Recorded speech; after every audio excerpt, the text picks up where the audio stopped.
लाइए समस्या एंड समाधान डिस्कस नहीं करना अपन को पहले। परसों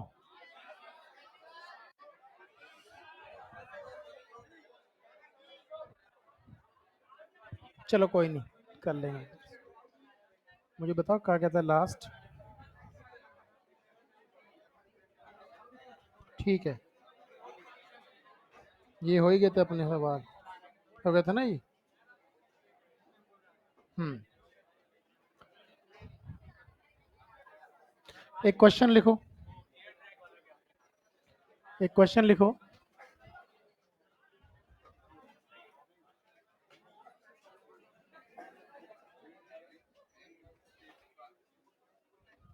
लिखें।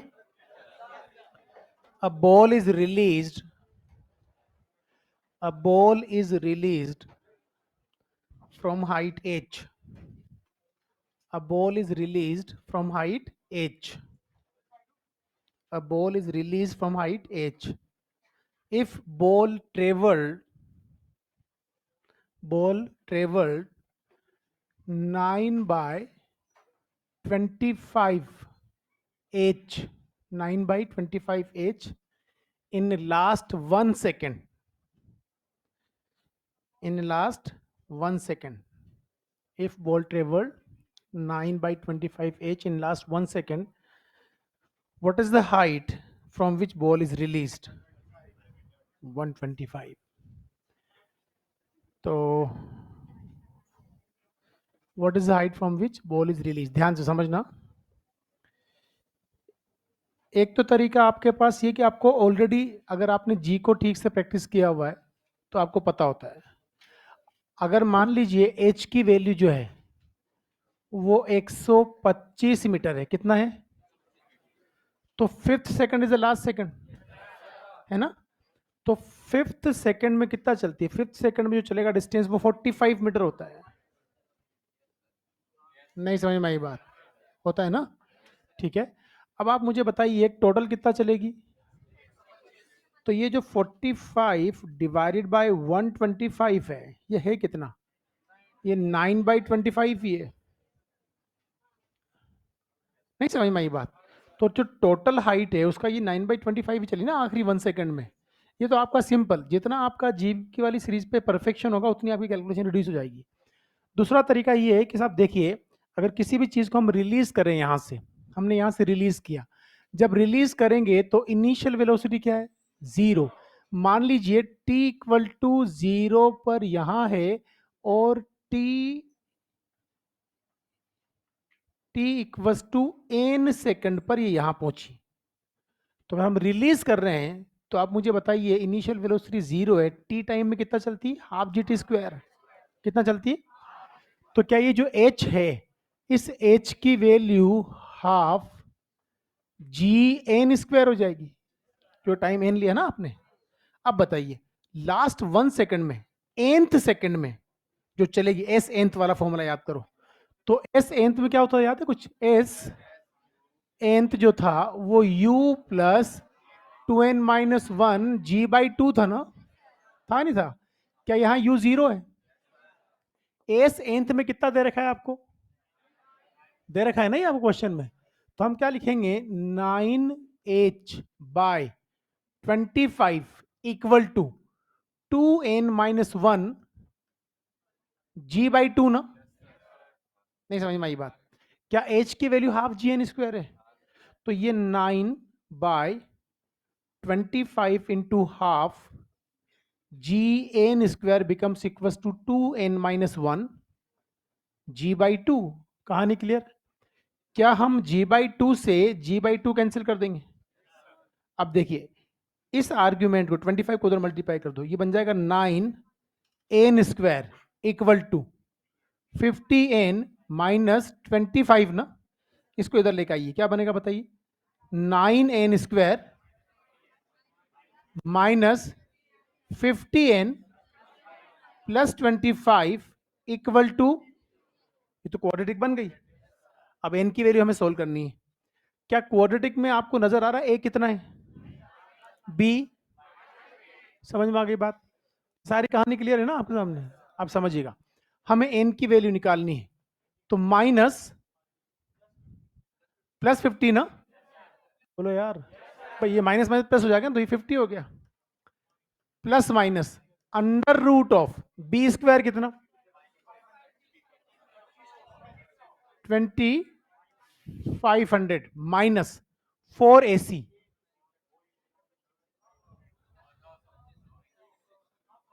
1600 900, यस 900 ना, तो 2500 माइनस 900 अपॉन 2a कितना 18, ठीक है ना, तो 50 प्लस माइनस 1600 का रूट कितना 40 बाई 18, अगर प्लस लूंगा तो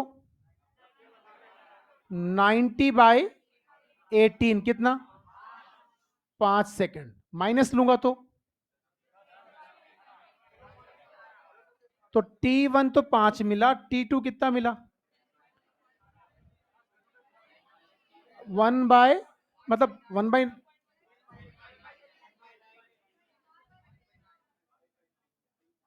5 बाय, यस 5/9, परफेक्ट 5/9। अब मुझे पता 5/9 is less than 1 second, is it possible to this is the right answer, which is right answer 5 second, और 5 सेकंड में कितना चलेगी 125, तो आपका आंसर 125 हो जाएगा। तो या तो आप क्वाड्रेटिक सोल्व करें, या आपको पता होना चाहिए, हेलो, एक बहुत बेसिक चीज है, आप मुझे बताइए आखिरी सेकंड में 45 चली तो हाइट 125 है, आखिरी सेकंड में 55 चली तो हाइट 180 है। तुम भूल गए यार,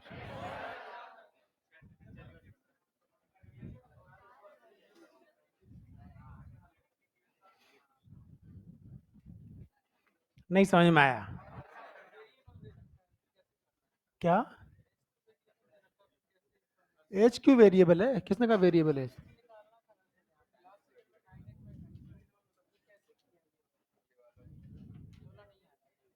हाँ ये तो खुद ही पता होना चाहिए ना पहले से, ये आता थोड़ी है, ये पता होना चाहिए। अरे भैया ऐसे नहीं है, देखो सुनो, इसने 9/25 बोला है, नहीं समझ में, ये लास्ट 1 सेकंड है। अब आपको कुछ नहीं करना है, आपके जो ऑप्शंस हैं, 4 ही तो ऑप्शन है तेरे पास, हेलो, उसमें 4 वैल्यूज हैं, उसको पुट कर यहाँ पर, जब तू यहाँ 125 पुट करता है तो 45 आता है, 125 ऑप्शन में होगा ना तेरा, अरे होगा नहीं होगा, तो जब तू 125 पुट करेगा तो 45 आएगा, तो तेरा वही आंसर जस्टिफाई होगा, वरना हो ही नहीं सकता कोई दूसरा आंसर। या फिर क्या करो आप पहले तो आपको पता होना चाहिए कि यार मुझे पता है कि जब 125 मीटर हाइट, सबसे ज्यादा सवाल 125 पे बनते हैं, सारे सवाल 125 पाते हैं मैक्सिमम, जो बढ़िया सवाल बनेंगे, क्योंकि उससे पहले ऐसा कोई कॉम्बिनेशन बन नहीं पाता, सारे कॉम्बिनेशन 125 है, उसके बाद 125 के बाद वो आपसे आज तक नहीं आया, एक सवाल आया बस, जेई के अंदर आया था, इसमें 12 और 13 सेकंड की बात की थी, पूरी हिस्ट्री में एक सवाल आया, आप सोच लो, तो 125 में तो आपका उल्टा सीधा सब तरह से परफेक्शन होना चाहिए, तो फिर आप फटाफट सोल्व कर लोगे, अदरवाइज क्वाड्रेटिक सोल्व करो, मस्त रहो। नहीं समझ में आई बात, अगला सवाल लिखिए, रुक जाएंगे रुक जाएंगे रुक जाएंगे, रुकने में क्या है, रुके हुए हैं इतने टाइम से, कहाँ जा रहे हैं आप, नहीं, रुक गए रुक गए,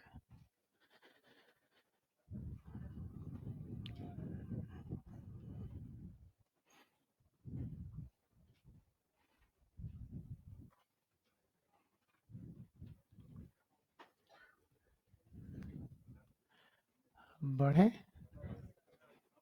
नहीं बढ़े, अभी तो लोगों ने h equals to half GN² लिखा है,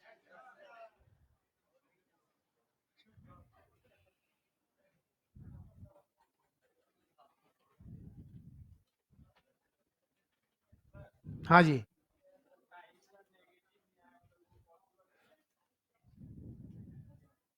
टाइम नेगेटिव नहीं पॉसिबल है, कैसे पॉसिबल है, इसमें चलाना गरीब 1 सेकंड से कम ही है, कितना चलेगा, रख तो वहां वैल्यू 5 इंटू इसका स्क्वायर कर, कितना मिलेगा, और चेक कर लेना इससे, वो जस्टिफाई नहीं होगा। 9/25 नेगेटिव आना जरूरी नहीं है टाइम, नहीं समझ में आई बात। दो पॉजिटिव भी आ सकते हैं, एक नेगेटिव एक पॉजिटिव भी आ सकता है, दोनों नेगेटिव कभी नहीं आएंगे। नहीं समझ में आई बात। अगर दोनों पॉजिटिव आते हैं तो आपको चेक करना पड़ेगा कौन सा पॉजिटिव वैल्यू पॉसिबल है। आई बात समझ में? ठीक है, ये 5/9 इज लेस देन 1 सेकेंड, और लेस देन 1 सेकंड में कितना चलती, 5 मीटर। अब तो 5 मीटर में 1 सेकंड से कम टाइम है ना ये, तो आखिरी सेकंड की बात ही नहीं कर सकता, तू कर सकता है क्या? अरे पहला सेकंड ही आखिरी सेकंड हो जाएगा।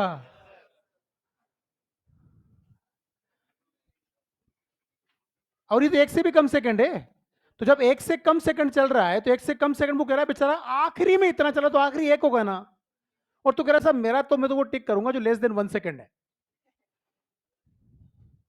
जस्टिफाइड है क्या? अरे अभी हवा ही नहीं लगी लोगों को, मैं क्या कह रहा हूं। नहीं लगी, गलत बात। इस सवाल में उसने क्या कहा, आखिरी 1 सेकंड में इतना चला, आखिरी 1, पक्का ना? 1 सेकंड में अगर तू छोड़ेगा भी ना, तो पहले 1 सेकंड में कम से कम 5 तो चलेगा, तो 1 सेकंड से ज्यादा तो चलना जरूरी है ना, तभी तो आखिरी 1 बात करूंगा। वो तो खुद बोल रहा है 5/9 लेस देन 1 है, तो उसको कैसे टिक कर सकता है तू? नहीं। अच्छा एक बात बताओ, क्या ये 5वें सेकंड में 45 चला, और पहले 3 सेकंड में कितना चलता है? पहले 3 में भी 45 चलता है। बहुत बढ़िया। पहले 3 में कितना चलता है? 45 ना, पक्का। तो मैं एक सवाल पूछूं कि एक पार्टिकल पहले 3 सेकंड में उतना ही चला जितना आखिरी एक में, तो आपका आंसर क्या होगा? 125 होगा ना, 45 आंसर होगा।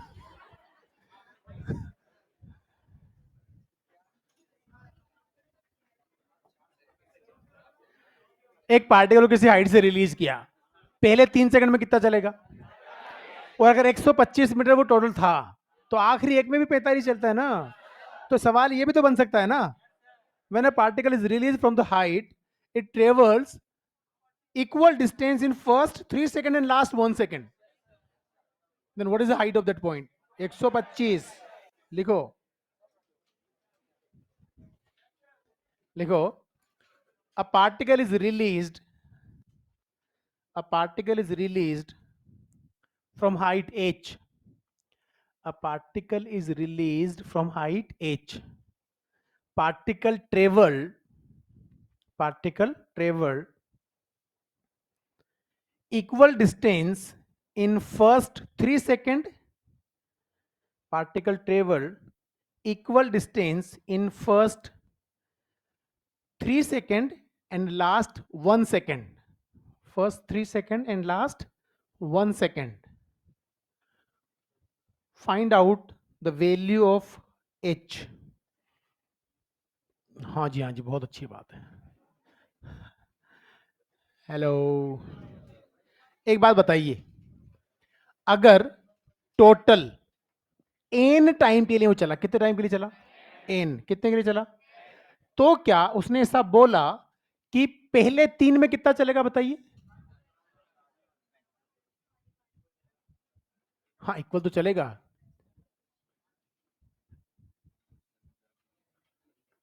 इन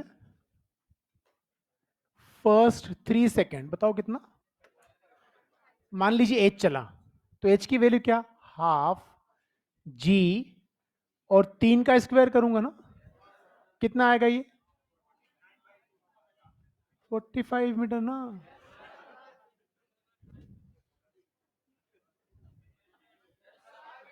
नहीं समझ में आया? अच्छा, nth सेकंड में, nth सेकंड में ऑल्सो डिस्टेंस ट्रेवल्ड इन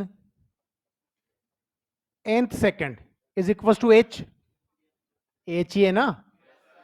बताओ क्या ये 0 प्लस 2n-1 g/2 होगा? बोलो। 2n-1 इंटू 5 ना, and this must be equal to 45। सच है ना ये? क्या? Yes sir.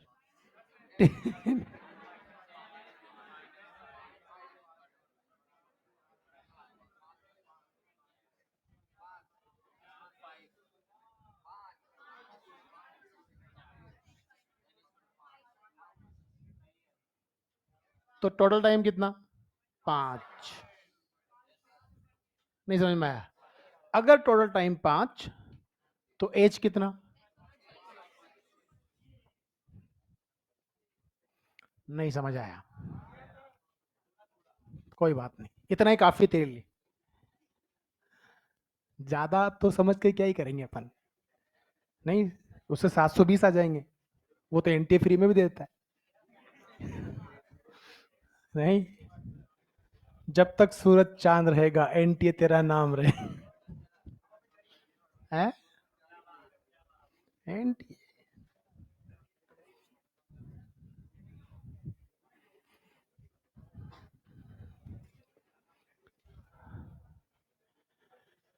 हाँ जी। बढ़े? नहीं बढ़ेंगे।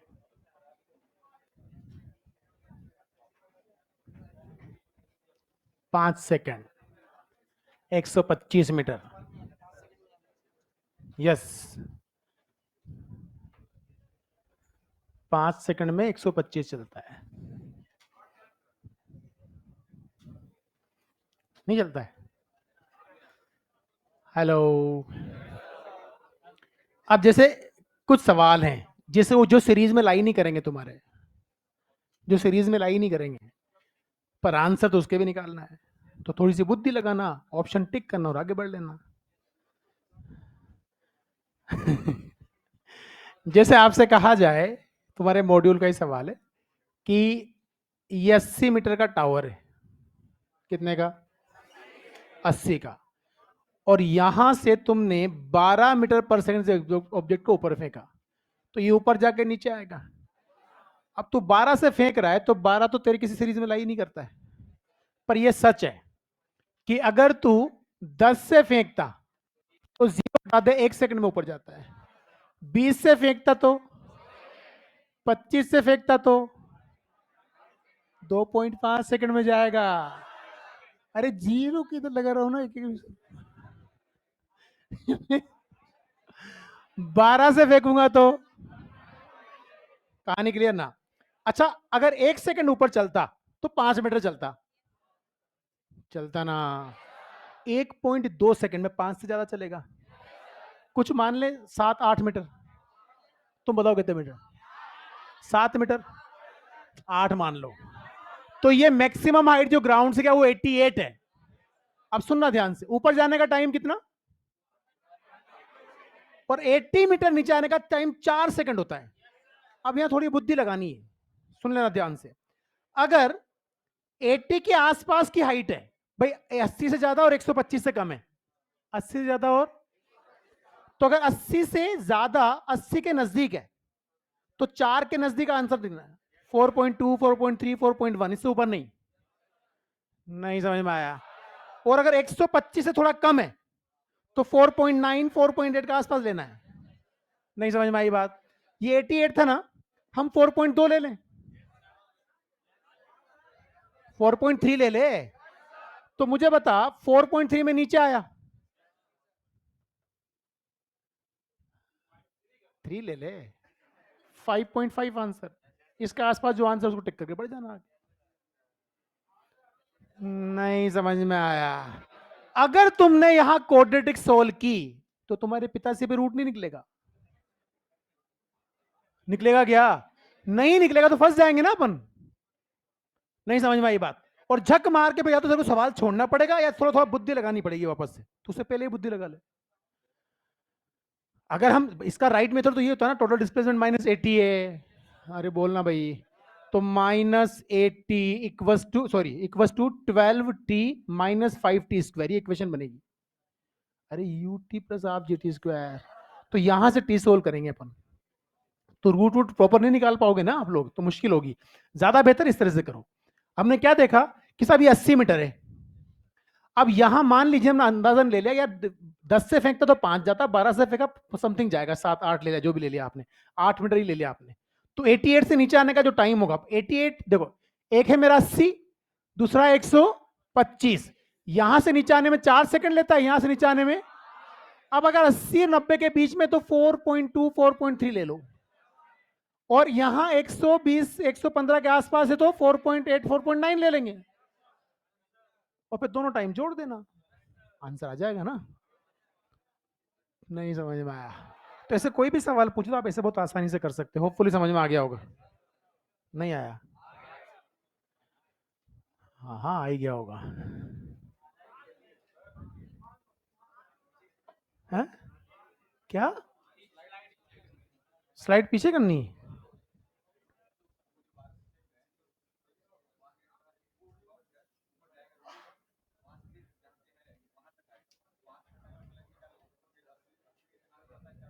अच्छा, अरे भैया 80 मीटर 4 सेकंड में तब चलता है जब यहां से रिलीज करेगा।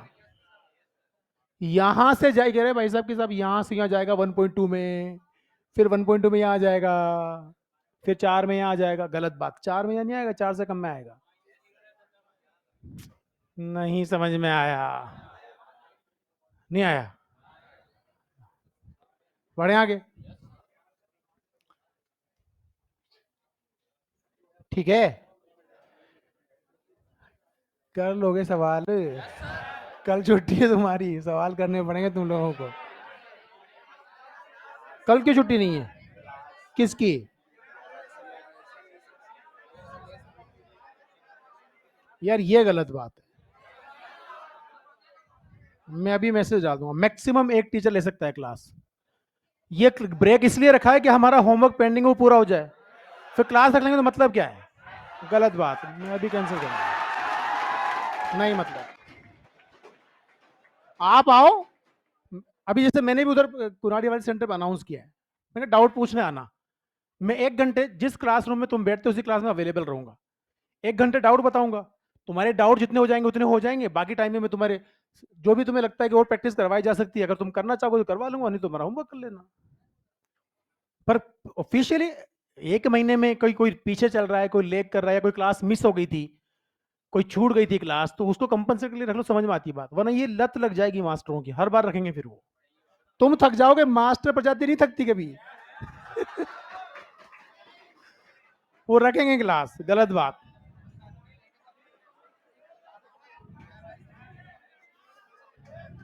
इतना मुश्किल से तो ये रख, अच्छा छुट्टी इसलिए रखी जाती है कि होमवर्क पेंडिंग हो तो कर लिया जाए, ये चीज ज्यादा इंपॉर्टेंट है। पता लगे कि सर छुट्टी थी ये तो। हाँ बोलो, किस लिए ले रहे हैं? परसों? अच्छा सर परसों नहीं लेंगे, हाँ फिर ठीक है। हाँ वो तो जस्टिफाइड है ना भाई, वो तो परसों तुम्हारी 3 क्लास हो जाएगी। एसिड सर की? चुप चुप चुप चुप चुप, क्या एसिड सर की?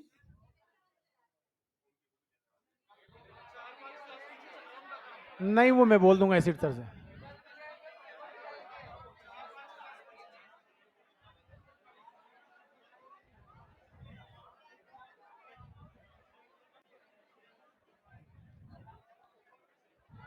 चलो चलो ठीक है ठीक है।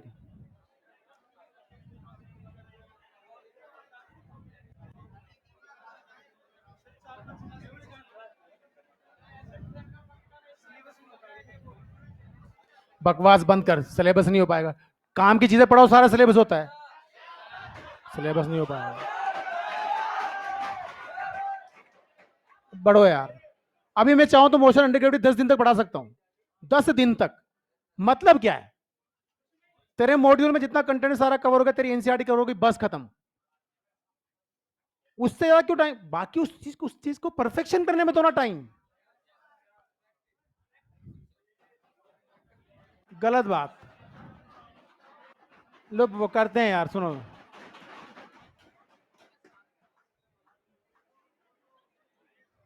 बड़ी मुश्किल से, तो ये पता है, मैं मेरा बस चले ना तो मैं पूरे कोटा के अंदर वीक में 3 दिन बुलाओ बच्चों को पढ़ाने। यही सच है। अगर कोई, मैं अगर लिमिट से, लास्ट ईयर मैंने क्या हुआ, मास्टर बोर्ड 2.0 के अंदर मेरा कंटेंट खींचा। हमारा ये था मकसद कि यार हम, मैं पढ़ाता हूँ, मेरी आदत मल्टी कंसेप्चुअल चीजें लेके चलता हूँ, और बहुत सारी चीजें सिखा देते हैं बच्चों को, बाद में बहुत आसान हो जाएगी। अब यहाँ तो समस्या है कि सब कुछ मास्टर करवा, नहीं समझ में आई बात? पढ़ाओ भी आप, रिवाइज भी आप करवाओ, 2 बार रिवीजन भी आप करवाओ, मैं तो कुछ करूंगा ही नहीं। तो जो मैंने वो टाइम विंडो ली मैकेनिक्स को पढ़ाने के लिए थोड़ा ज्यादा, इसलिए कि बाकी के सारे कंसेप्ट क्लियर हो जाएंगे तो फटाफट सिलेबस निपट जाएगा। और पता लगा मैकेनिक्स के बाद जब मैं शुरू करता हूं तो लोगों को कुछ आता ही नहीं पुराना, कहाँ कितने, कहीं नहीं, क्या लायक, कुछ नहीं। तो हो गया ना टाइम वेस्ट, खत्म। जितना जरूरत है उतना पढ़ेंगे, और जब जरूरत पड़ेगी तब कर लेंगे।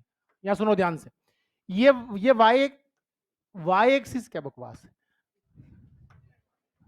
ये वाई और ये एक्स, नहीं नहीं, ऐसी सर से रिक्वेस्ट करेंगे थोड़ी सी अपन कि सर प्लीज, आप वैसे ही आधे घंटे एक्स्ट्रा क्लास ले लेते हो।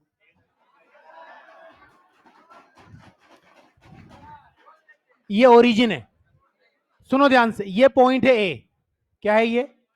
ए। ये पॉइंट क्या है? बी। समझना ध्यान से, हमने पोजीशन वेक्टर को समझा था, फिर से बता रहा हूं। ओरिजिन के रेस्पेक्ट में ए की पोजीशन बताने वाला वेक्टर ए का पोजीशन वेक्टर, ये आर बी हो जाएगा। और ए के रेस्पेक्ट में बी की पोजीशन बताने वाला वेक्टर बी का पोजीशन वेक्टर। नहीं समझ में आई बात? This is called as position of B with respect to A. जैसे बोला वैसे लिखेंगे, पोजीशन ऑफ बी, तो बी को पहले लिखेंगे, ए को बाद में लिखेंगे। कहानी क्लियर? क्या यहां आपको 3 वेक्टर नजर आते हैं? आप समझना, क्या पहला वेक्टर आर ए बनेगा, इसके हेड से दूसरा शुरू होगा, तो ये रिजल्टेंट बनेगा ट्राइंगल ऑफ वेक्टर एडिशन। नहीं समझ में आई बात? आप मुझे बताइए, क्या मैं ऐसा लिख सकता हूं, R A plus R B A equals to, क्या आर बी ए की value R B minus R A होगी?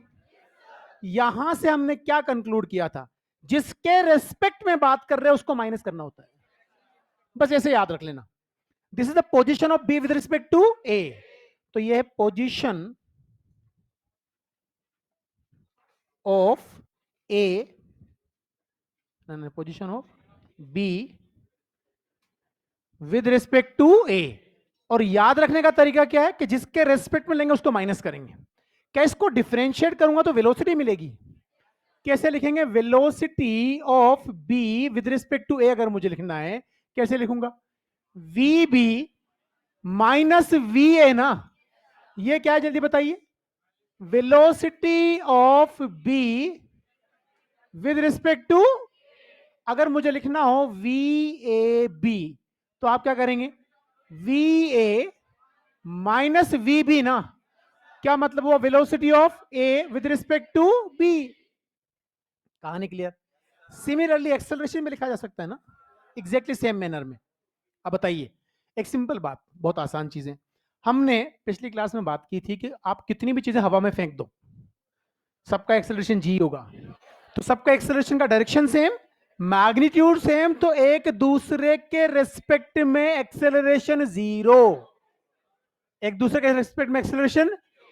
तो अगर रिलेटिव एक्सेलरेशन जीरो है तो रिलेटिव वेलोसिटी कांस्टेंट रहेगी। आया समझ? अब यहां समझिएगा, ये अपन ने यहां से बात कर लिया। अब सिंपल एग्जांपल देखिए, सबसे पहले मान लीजिए ये पार्टिकल ए है जो इस तरफ चलता है 10 मीटर पर सेकंड से, इसी लाइन के अलोंग एक पार्टिकल दूसरा है बी, अभी समझना ध्यान से, इधर चलेगा 15 मीटर पर सेकंड से। बहुत आसान चीज है, एक कंसेप्ट से सारी चीजें समझ में आ जाएंगी। अभी हम एक चीज कंक्लूड करेंगे कि साहब देखिए, मुझे velocity of a with respect to b चाहिए, तो मैं v a minus v b लिखूंगा ना। वी ए कितना है? माइनस वी भी,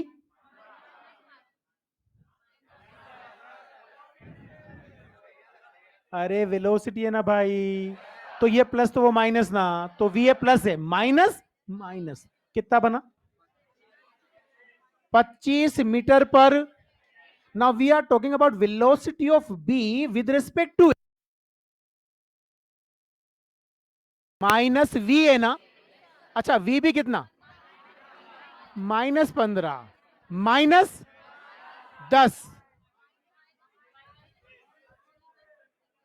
अब सुनना, समझना इस बात को ध्यान से। काम की चीज ये है हमारे यहां पर कि हमने कई बार बात भी की है कि अगर ग्राउंड के रेस्पेक्ट में दो चीजें चल रही हो, अपोजिट अगर चल रही हैं, तो रिलेटिव वेलोसिटी में जोड़। अब बात को समझना ध्यान से। अब हम क्या करेंगे, सिर्फ इतना याद रखेंगे कि यार अपोजिट चल रही है तो प्लस कर देंगे,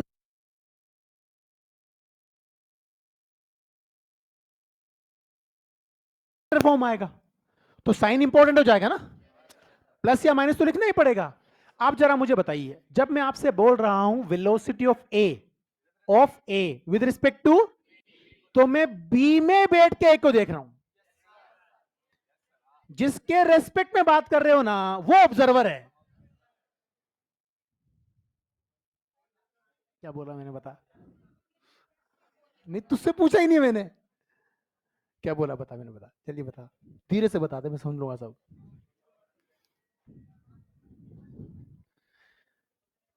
हाँ मैंने कुछ नहीं बोला, बल्कि अब मैं बोलने वाला हूं। हाँ मैं क्या कह रहा हूं, जिसके रेस्पेक्ट में, जिसके हम बात कर रहे हैं वही ऑब्जर्वर है, वहां से बैठ के देख रहे हो, देखने वाला का है जिसके रेस्पेक्ट में बात कर रहे हो। मैं कह रहा हूं velocity of a with respect to b, तो बी देख रहा है वेलोसिटी ऑफ ए, एक ही वेलोसिटी को बी देख रहा है। अब आप सोचिए कि आप बी कार में बैठे हुए हैं, तो आपको ए कार अपने पास आती हुई दिखेगी ना, और अपने पास इधर आती हुई, और ये डायरेक्शन पॉजिटिव होती है, इसीलिए पॉजिटिव है। नहीं समझ में आया। Velocity of B with respect to A, कौन देख रहा है, ए पे बैठ जाओ, तो बी आपके पास आती हुई दिखेगी 25 से, क्या ये डायरेक्शन नेगेटिव है, इसीलिए माइनस हो गया। नहीं समझ में आया। तो हम अब बार बार इतना नहीं लिखेंगे, ए माइनस बी माइनस साइन, कुछ नहीं, अपोजिट चल रहे हैं ना, प्लस कर देंगे, और फिर देख लेंगे कि आपको वो किधर चलता हुआ नजर आ रहा है। अगर वो पॉजिटिव एक्स में चलता हुआ दिख रहा है तो प्लस, नेगेटिव चलता दिख रहा है तो माइनस। नहीं समझ में आया। अब अगर ये समझ में आ गया, तो आप एक बार आराम से सोच के इसका आंसर करो। मान लीजिए ये मेरे पास बॉल ए है, moving in this direction with, उल्टा हो गया ना कहानी, 5 metre per second, ball B है, इधर जा रहा है 10 मीटर पर सेकेंड से। अब ये तो दोनों ही एक दूसरे के रिस्पेक्ट में दूर जा रही हैं, पर आप मुझे बताओ क्या दोनों अपोजिट जा रही हैं, तो रिलेटिव तो 15 बनेगी ना। इसमें से देखोगे तो वो दूर, और इधर दूर मतलब माइनस, तो velocity of a with respect to b -15। इसमें से बैठ के इसके देखूंगा, उधर 15 से उधर जाती हुई दिखेगी, इधर मतलब plus, velocity of B with respect to A +15। velocity of b with respect to a is +15 metre per second, velocity of a with respect to b is -15 metre per second. नहीं समझ आया, ठीक है, जल्दी से बनाओ इसको।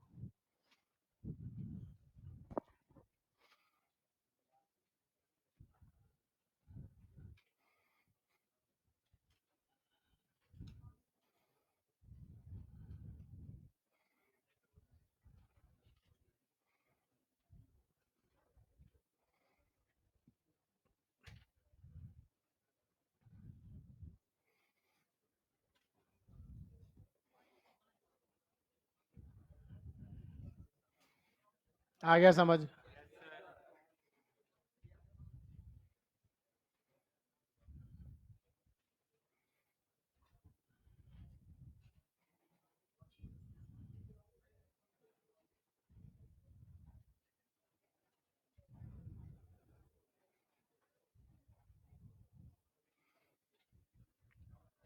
हो गया? अब ध्यान से समझिएगा। अरे बहुत सारे सवाल लिखेंगे, चिंता ना करें आप।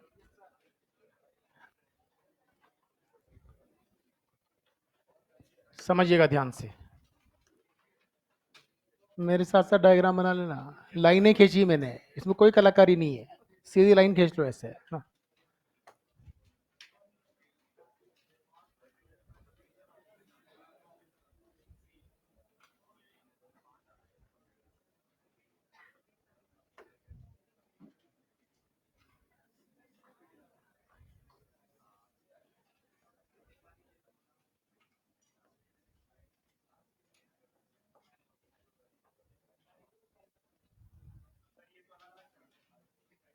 अलग अलग, अरे गरीबी की हद होती है। 2 लेन रोड है, अब तो ठीक है।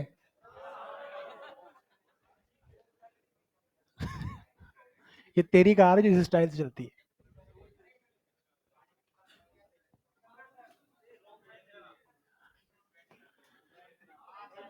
बहुत बढ़िया, सब अपने अपने हिसाब से सोचते हैं, जो सोच है उस हिसाब से गाड़ियां खरीदी जाती है। मेरे पास अभी गाड़ी है ट्यूसॉन, ठीक है, वो बहुत बड़ा ब्रांड नहीं है। मेरी आदत है कि बहुत बड़े ब्रांड का लोअर कॉस्ट की कोई चीज लेने से अच्छी है कि लोअर ब्रांड की हायर कॉस्ट की ले लो।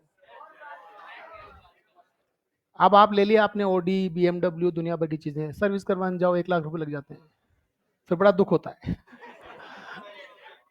मेरी गाड़ी की सर्विस 8 से 9 हज़ार रुपये हो जाती है, अपना काम हो गया। पहली चीज। दूसरी चीज, सोच का कितना फर्क चलता है। When I was student, Udaipur के अंदर पैसिफिक यूनिवर्सिटी ग्रुप है, उनके पास कम से कम 8 से 10 तो खुद के मेडिकल कॉलेज हैं और बाकी कॉलेज तो पता नहीं कितने हैं। तो वो राहुल अग्रवाल हैं, उन्होंने फर्स्ट जनरेशन ट्यूसोन खरीदी 2003 के अंदर। पहली, उस टाइम कोरिया में बनती थी, इंडिया में इंपोर्ट होती थी।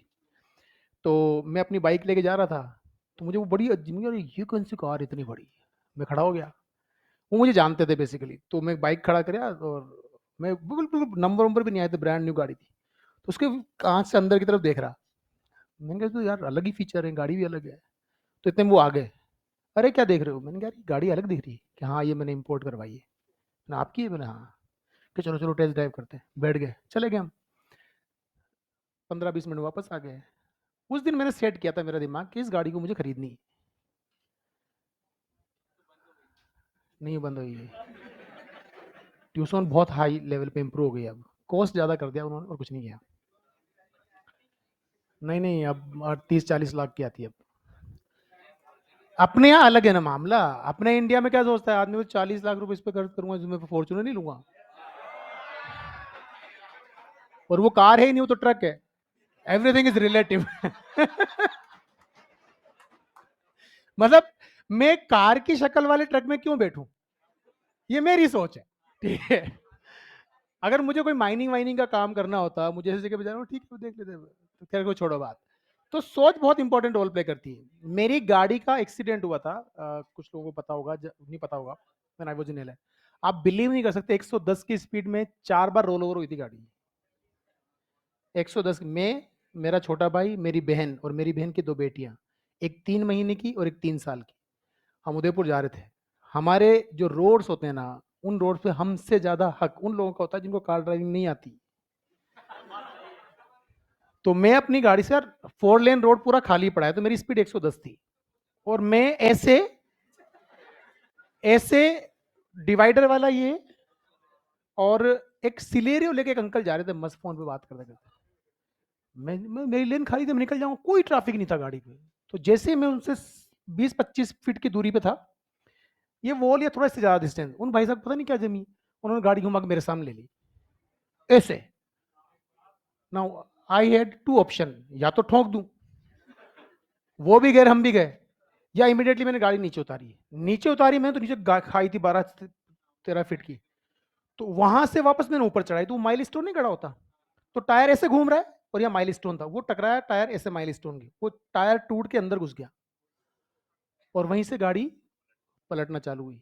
1 2 3 तीसरे में डिवाइडर क्रॉस किया, चौथे में उस वाली लेन के आखिरी किनारे पे जाकर खड़ी हो गई सीधी, पूरी गाड़ी डैमेज। अब मैंने बीच में भी पूछा है मेरे भाई से और बहन से कि तुम ठीक हो ना, वो बोले हाँ हाँ ठीक है, सीट बेल्ट बांधी हुई थी। अब सीट बेल्ट मैंने और भाई ने आगे बांधी हुई थी, बहन ने क्या करा समझदारी कि उसने आगे वाली सीट को पकड़ लिया ऐसे। मैक्सिमम जो कैजुअलिटीज होती है ना, वो कार से बाहर निकल करके फेंकने की वजह से होती है। अगर आप कार में ही हो तो आप एक बॉडी शेल के अंदर फिक्स्ड हो।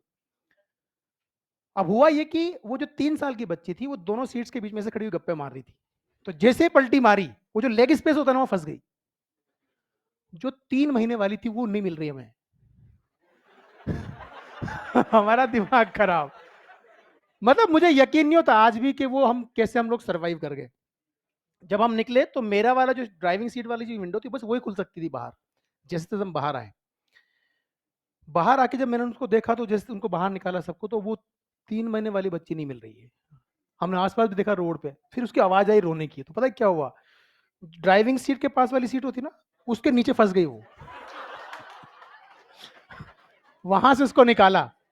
इससे ज्यादा इंटरेस्टिंग चीज ये है कि जैसे ही हम वहां खड़े हुए, हम बाहर निकले तो मेरे यहाँ हीमोटोमा बना था, अच्छा खासा लगा था, तो एक दो लड़के आए क्रेटा लेके, उनके सर गाड़ी तो पड़ी रहने दो यहाँ पर, सामान वामान समेट लेंगे, आप हमारे साथ बैठो, हम हॉस्पिटल चलते हैं। हम बैठ गए, मैंने कहा ऐसे ही हॉस्पिटल चले गए, बिजोलिया के हॉस्पिटल में। वहां गए तो डॉक्टर जान पहचान वाला मिल गया, उसने प्राइमरी चेकअप सारा कर लिया। जब हम बाहर निकले तो हमने देखा कि अर्टिगा खड़ी है वहां पर, मेरी गाड़ी पे तब नंबर उदयपुर का था, तो RG27। उसने क्या किया कि सर वो गाड़ी खड़ी है अर्टिगा, आप कोटा चले जाइए, गाड़ी में भिजवा दूंगा। मैंने कहा तुझे कैसे पता मैं कोटा हूँ, मेरी गाड़ी तो RG27 है।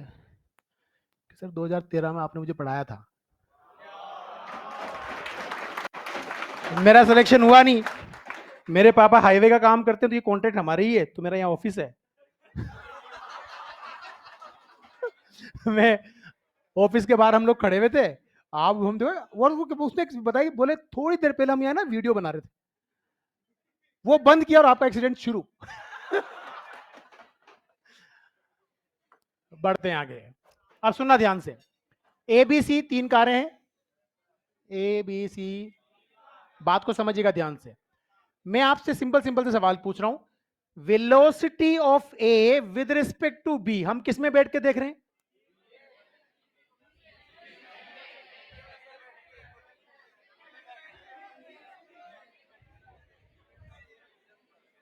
क्या A और B सेम डायरेक्शन में चल रही हैं? अच्छा एक बात बताइए, कभी आपने तो देखा ही होगा कि मान लिया आप इस गाड़ी में बैठे हैं और ये गाड़ी कम स्पीड में चल रही है, तो आप इसके पास आएंगे, तो इससे देखने पे ये गाड़ी पास आएगी ना, और इससे देखने पे ये उल्टी पास आएगी। नहीं समझ में आया? यही तो होगा ना। जब आप B में बैठ के A देखोगे तो A किधर चलती हुई दिखेगी? आगे क्या होता है, लेफ्ट या राइट? तो राइट पॉजिटिव नेगेटिव, क्या लिखूं? +10 metre per second. Velocity of B with respect to A -10 metre per second. अब आ जाइए, velocity of B with respect to C। आप याद रखिए हम C से देख रहे हैं B को, जब C से B को देखोगे तो इधर चलती हुई दिखेगी ना, क्या अपोजिट चल रही है? क्या इसमें से देखने पे ये इधर चलती हुई दिखेगी? इधर का मतलब प्लस ना, 25 metre per second. Velocity of C with respect to B -25 metre per second. नहीं समझ में आई बात? Velocity of A with respect to C, इसमें से इसको देखना है कितना, 35 मीटर पर सेकेंड ना, and velocity of C with respect to A -35 metre per second. नहीं समझ में आया? ठीक है, इसको जल्दी से लिखो फिर हम दूसरे सवाल समझते हैं। हो गया? मैंने एक दिन तुम्हें समझाया था, आज फिर दोबारा बताता हूं, जब भी ट्रेन, कार या ट्रेन किसी ब्रिज से गुजर रही है, या ट्रेन क्रॉस कर रही है, कार एक दूसरे क्रॉस कर रही है, क्रॉसिंग जब होता है दो चीजों का, तो क्रॉसिंग के दौरान जो डिस्टेंस कवर्ड होता है, it is always sum of length of two object. Always, चाहे वो सेम डायरेक्शन में चलते हुए क्रॉस करे या अपोजिट। अब मेरी बात को समझना ध्यान से, इसको अपन वापस समझने की कोशिश करते हैं। Velocity of A with respect to B, मैं किस गाड़ी में बैठा हूं? B में ना। मैं बी में बैठ गया, तो यार मुझे बताइए जिसमें मैं बैठा हूं तो मेरे रेस्पेक्ट है ना, तो हम जिसके रेस्पेक्ट में बात करते हैं उसको रेस्ट पे मान लिया जाता है, और दूसरा वाला ऑब्जेक्ट रिलेटिव से चलता हुआ दिखता है। तो अगर आप इसमें बैठे हो तो इसको रेस्ट पे लोगे, और ये आपकी तरफ 10 मीटर पर सेकंड से आता हुआ दिखेगा। नहीं समझ में आया? Velocity of B with respect to C, तो मैं सी में बैठ के जब बी को देखूंगा तो सी तो मेरे रेस्पेक्ट में रेस्ट पे है ना, बोलो भाई, और मुझे सी से देखने पर बी इधर 25 मीटर पर सेकंड आती हुई दिखेगी। तो ये बहुत कॉमन सी चीज है, हम जिसके रेस्पेक्ट में बात कर रहे होते हैं उसको रेस्ट पे मान लेंगे, और दूसरा ऑब्जेक्ट रिलेटिव वेलोसिटी चलता हुआ दिखेगा। कहानी क्लियर? अब जरा मेरी बात को समझिए, दो ट्रेन अपोजिट डायरेक्शन में चल रही हैं, तो इनका क्रॉसिंग यहां स्टार्ट होगा ना, इससे पहले थोड़ा स्टार्ट होगा, यहां स्टार्ट होगा। मान लीजिए इसकी लेंथ एल है और इसकी भी एल है। अब मैं अगर देखूं ये v1 से चल रही है और ये v2 से, तो रिलेटिव वेलोसिटी क्या होगी? v1 प्लस, कहानी क्लियर ना? अब अगर इसमें से देखूंगा मैं तो ये चलती हुई दिखेगी v1 प्लस, तो बताइए ये एल चली, क्या क्रॉस हो गया? अभी पैरेलल आई है, अब एल और चलेगी तब क्रॉस हुआ, तो क्रॉसिंग लेंथ कितना? 2l ना। अगर इनकी लेंथ L1 और L2 होती तो L1 प्लस L2। नहीं समझ में आया? तो क्रॉसिंग लेंथ अगर अपोजिट चल रही है तो L1 प्लस L2, और अपोजिट चल रही है तो रिलेटिव वेलोसिटी v1 प्लस। अब समझना, अगर ये सेम डायरेक्शन में चल रही होती, ये ट्रेन स्लो चल रही है और ये फास्ट चल रही, तभी तो क्रॉस करेगी, तो रिलेटिव वेलोसिटी क्या हो जाती? v1 minus v2, v1 minus. अब समझना, इसको रेस्ट पे मान लिया, तो ये v1 माइनस v2 चल रही होगी ना, यहां आई, अभी क्या क्रॉस हुई? क्रॉस तो अब होगी ना, तो crossing length still L1 plus. तो चाहे सेम डायरेक्शन में चलें या अपोजिट चलें, क्रॉसिंग लेंथ हमेशा क्या होगी? L1 plus L2। नहीं समझ में आया? अब समझिएगा ध्यान से, यहां हम लोग, ये हमारे सवाल रहेंगे कि दो ट्रेन से अपोजिट डायरेक्शन में चल रही है, पहले वाली ट्रेन की लेंथ L1 है, दूसरे वाली ट्रेन की लेंथ L2 है, केस 1 है ना, और ये ट्रेन इधर चल रही है V1 से और ये चल रही है V2 से। बताइए क्रॉसिंग टाइम क्या होगा? Crossing time L1 plus upon V1 plus V2 ना, बोलो। अगर मान लीजिए सेकंड केस में आपसे बात की जाए कि दोनों ट्रेन्स जो हैं वो अपोजिट डायरेक्शन में चल रही हैं, किस में चल रही हैं? ये एक ट्रेन, और नहीं सेम डायरेक्शन में चल रही है, सॉरी, तो ये हो गई। अब समझिएगा, ये वाली ट्रेन जो है वो इधर चल रही है V1 से, ये वाली ट्रेन इधर चल रही है V2 से। भाई V1 बड़ा होगा तभी तो क्रॉस करेगी, इसकी लेंथ L1, इसकी लेंथ L2, क्रॉसिंग टाइम क्या होगा? लेंथ तो अभी भी उतना ही लोगे ना, तो क्रॉसिंग टाइम की value L1 plus L2 divided by V1 minus V2। अब बताइए जब डिनोमिनेटर छोटा हो जाए तो टाइम बड़ा होगा ना, इसीलिए जब सेम डायरेक्शन में चलती है तो टाइम ज्यादा लगता है क्रॉस करने में। तो आपको उधर वाले लोग आराम से हाई हेलो करते हुए दिखते हैं। नहीं समझ में आई बात? अपोजिट चले तो खत्म, कुछ भी नजर नहीं आता आपको, क्योंकि रिलेटिव वेलोसिटी बहुत ज्यादा है, बहुत कम टाइम में क्रॉस कर लेगी गाड़ी। कहानी क्लियर? तो ये दो केस हो गए। अब पहले इनको कॉपी करो फिर बात करते हैं। अच्छा ये भी पता है ना, तो ट्रेन नहीं है। हाँ, अरे वो तुम्हारी मर्जी में जो करो आप। अभी तो, अभी तो याद रहेगा तुम्हें 5 मिनट तक, तो ट्रेन नहीं है, कल ही पूछ लोगे मुझसे।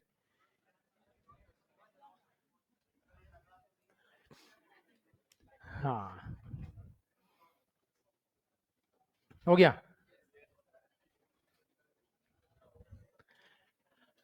अच्छा एक बात बताइए, जैसे मान लीजिए ये तो है ब्रिज, पुलिया है, अब ट्रेन इससे गुजरेगी, तो पुलिया तो नहीं चल रही ना, अब चल कौन रहा है? Only train, but crossing length still L1 plus L2। नहीं समझ में आया? यहां से स्टार्ट हुआ, अभी क्रॉस होना हुआ है, अब क्रॉस हुआ। नहीं समझ में आई बात? तो अगर एक ट्रेन खड़ी हो और दूसरी ट्रेन चल रही हो तो भी क्रॉसिंग लेंथ L1 प्लस। नहीं समझ में आई बात? तो चाहे एक खड़ी हुई ट्रेन को चलती हुई ट्रेन क्रॉस करे तो क्या करोगे? L1 plus L2 by V। अब चल तो एक ही रही है ना। ब्रिज या पुलिया को क्रॉस करे तो L1 plus L2 by V। नहीं समझ में आई बात। तो केस नंबर 3, ठीक है।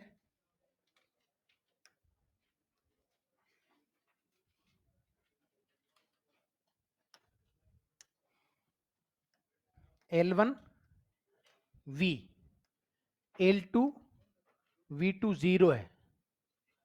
नहीं समझ में आई बात। कितने टाइम में क्रॉस करेगा? Crossing time becomes equals to L1 plus L2 by V।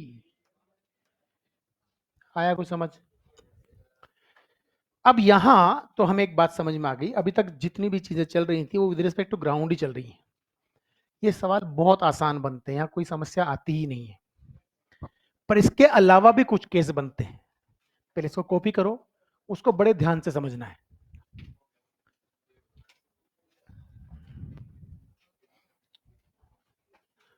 हो गया?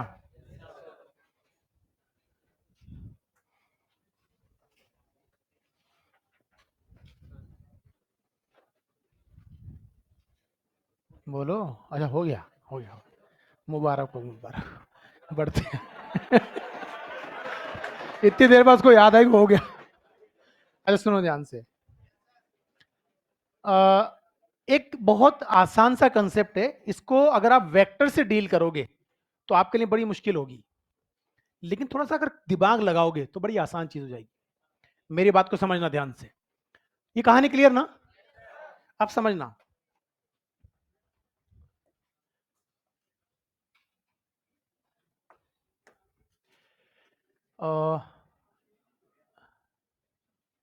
मान लीजिए ये कोई कार्ट है। क्या है? Cart, right. अगर मैं आपसे कहूं कि यार कार्ट के इस किनारे पर एक भाई साहब खड़े हुए हैं। एनसीईआरटी के अंदर एक बहुत अच्छा सवाल था रिलेटिव वेलोसिटी समझाने के लिए। पता है सारी दुनिया में ये चल रहा है कि जहां दिमाग लगाना पड़ेगा ना उसको हटा दो। उस सवाल को उड़ा दिया उन्होंने। और वो सवाल एक ही सवाल ऐसा था जो आपको सब कुछ समझा देता है रिलेटिव मोशन का।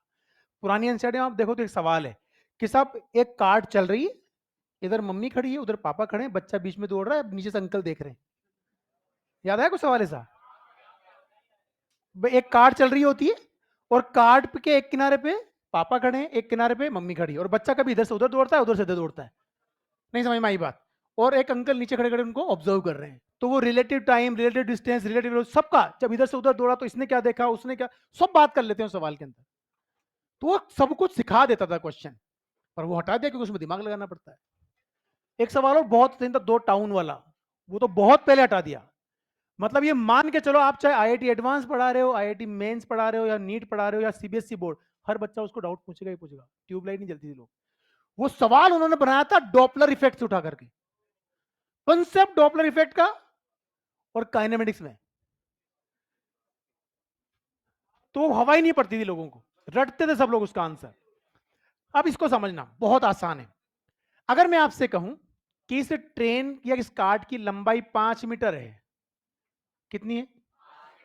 ठीक है। एक भाई साहब यहां ग्राउंड पे खड़े हुए, ये ऑब्जर्वर है, ठीक है। अगर मैं आपसे कहूं कि जो ट्रेन है वो 5 मीटर पर सेकंड से चल रही है, कार्ट जो है। हेलो। हमने इससे पूछा कार्ट की स्पीड क्या? 5 मीटर। इसकी स्पीड क्या? 5 मीटर पर सेकंड। अब समझना, क्या cart with respect to ground चल रही है? और ये भाई साहब कार्ट के रेस्पेक्ट में चलने लगे, मतलब कार्ट के ऊपर। हेलो। तो ये इधर चलने लगे, u equals to 5 metre per second with respect to cart. ये तो अंडरस्टूड है विद रिस्पेक्ट टू ग्राउंड। अब इसे दुनिया बदल जाएगी। बहुत से लोग कंफ्यूज रहते हैं, उसका रीजन ये रहता है कि उनको चीजें समझ में नहीं आती, वो क्या जानना चाह रहा है। आप मुझे बताइए, अगर कार्ट ये रुका होता और सिर्फ कार्ट ही चल रही होती, कार्ट की लंबाई कितनी?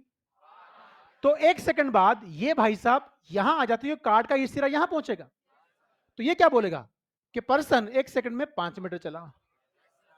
लेकिन पर्सन भी कार्ट के ऊपर 5 मीटर पर सेकंड से चलने लगे तो 1 सेकंड में ये इस किनारे से इस किनारे पहुंच जाएगा ना, तो 1 सेकंड बाद कार्ड का ये किनारा तो यहां होगा और कार्ड 5 मीटर यहां, तो भाई साहब जो इस पे चल के यहां आ गए ना, तो भाई साहब तो 1 सेकंड में 10 चल लिए ना। नहीं समझ आया।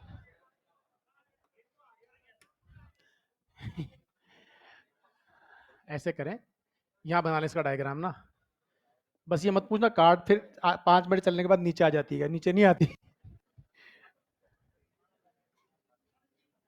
हाँ, इसकी स्पीड कितनी, 5 metre per second with respect to ground.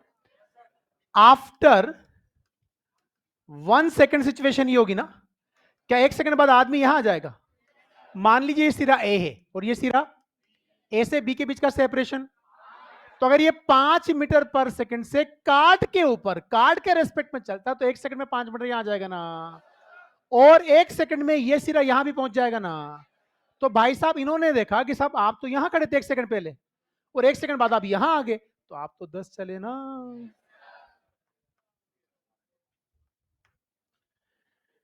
नहीं समझ आया, नहीं समझ में आया, समझिए ध्यान से। अब क्या हो रहा है कि अगर कोई भी medium with respect to ground चले, कोई भी मीडियम, जैसे cart with respect to ground चलती है, train with respect to ground चलती है, पानी ग्राउंड के रिस्पेक्ट में बहता है, हवा ग्राउंड के रिस्पेक्ट में चलती है। अरे यार, पर हवा एक मीडियम है, पानी एक मीडियम है, ट्रेन भी एक मीडियम हो सकती है, कार्ट भी एक मीडियम हो सकती है ना, एस्केलेटर एक मीडियम है। नहीं समझ में आया, समझ में आ गई ना बात। तो कोई भी चीज विद रिस्पेक्ट टू ग्राउंड चले उसको हम मीडियम बोलेंगे, और दूसरा बंदा उस मीडियम के रेस्पेक्ट में चले, तो अगर सेम डायरेक्शन में चल रहे हैं और आप ग्राउंड से देख रहे हो तो जोड़ देना। तो कंफ्यूजन ये होता है कि साहब मुझे तो ये सिखाया था सेम डायरेक्शन चलने में माइनस करना होता है। वो कब करना होता है, जब दोनों जमीन के रेस्पेक्ट में चले और किसी एक में से दूसरे को देख रहा हो। यहां कहानी क्या है, एक चीज विद रिस्पेक्ट टू ग्राउंड चल रही है, दूसरी चीज उसके रेस्पेक्ट में उसके ऊपर चल रही है और मैं जमीन से देख रहा हूं। नहीं समझ में आया, तो हम कैसे बोलेंगे, when a medium is traveling with respect to ground and someone is traveling with respect to medium, in that situation both are moving in same direction, the relative velocity becomes plus v1 plus v2, opposite चले तो minus, opposite चले तो। अब आप ऐसे समझे कि मान लीजिए ये कार तो 5 मीटर पर सेकंड इधर ही चल रही थी और ये आदमी मान लो यहां खड़ा होता और उल्टा चलना शुरू कर देता, तो 1 सेकंड में ये यहां आ गई और 1 सेकंड में इस सिरे पे पहुंच गया ए पे, तो ये भाई साहब यहीं रहेंगे ना। तो क्या बोलेगा, आप यहां तो यहाँ कहीं बने हुए, आप चले ही नहीं, तो रिलेटिव जीरो हो गई ना।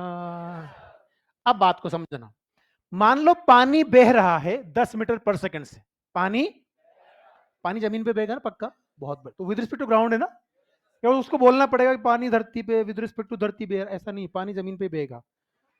समझ में आ गई ना। अगर मान लो पानी बह रहा है 10 मीटर पर सेकंड से राइटवर्ड, और पानी के रेस्पेक्ट में बोट 5 मीटर पर सेकंड से उसी डायरेक्शन में चल रही है, आप जमीन से देखोगे तो बोट आपको 15 मीटर पर सेकंड चलती दिखेगी। नहीं समझ में आई बात। मान लीजिए पानी बह रहा है 10 मीटर पर सेकंड से इधर और बोट उल्टी चल रही है 5 मीटर पर सेकंड से, तो बोट आपको इधर 5 से चलती हुई दिखेगी। नहीं समझ में आई बात, अरे बोलो ना। अब समझिएगा ध्यान से, अलग अलग प्रजाति होती है, एक वो प्रजाति जो एस्केलेटर पे भरोसा करती है कि ये मुझे ऊपर पहुंचा देगा। हेलो, वो एस्केलेटर पे खड़ा होता है, एस्केलेटर वहां जाता है, उतर जाता है। एक प्रजाति और होती है भरोसा नहीं करती, खुद चलती है उस पर, और कुछ प्रजातियां उल्टी भी चलती है। एक वीडियो बहुत फेमस हुआ था, हाँ वो एक रील है, वो एक भाई साहब फोन पे बात कर रहे हैं, एस्केलेटर नीचे उतर रहा है और वो उस पर ऊपर चढ़ रहा है मस्त, बहुत देर से बात कर रहा है और पता लगा जो खंबा है उसी में खड़ा हुआ है वो, तो जिस स्पीड से एस्केलेटर नीचे जा रहा था उसी स्पीड से वो उसके ऊपर चल रहा था, तो अपनी जगह से हिला ही नहीं वहां पे, और बात करता रहा बहुत देर तक, मैं यही हूं क्या, तो वहीं रहेगा। नहीं समझ में आई बात। तो सुनिएगा ध्यान से, एस्केलेटर चला, आपने भरोसा किया सब एस्केलेटर ऊपर चला गया, तो आपको ऊपर पहुंचा देगा किसी टाइम में। अगर आप भी उसके ऊपर चले तो जल्दी पहुंच जाओगे, और आप उल्टे चले तो नहीं समझ में आया। इस पे एक बहुत फेमस सवाल बनता है। तो या तो वो ऐसे बन जाता है कि मैं एस्केलेटर के ऊपर थ्रू ऊपर जा रहा हूं, एक बार एस्केलेटर पे मैं ऊपर चला, एक बार नीचे चला, एक बार एस्केलेटर ने मुझे खुद ही पहुंचा दिया, या बोट वाला सवाल बन जाता है। एग्जैक्टली सेम आंसर दोनों को सेम आते हैं, और दोनों का एक फॉर्मूला फॉर्म भी आता है जिसको हमें याद भी रखना है। पहले क्या आपके समझ में आ गई? तो हम यहां लिखो, पहले नोट डाल के लिखो।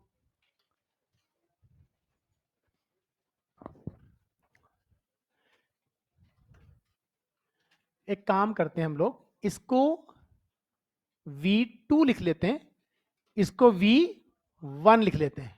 बात समझ में आ गई? कार्ड की स्पीड V1 और पर्सन की स्पीड V2। लिखो, when a medium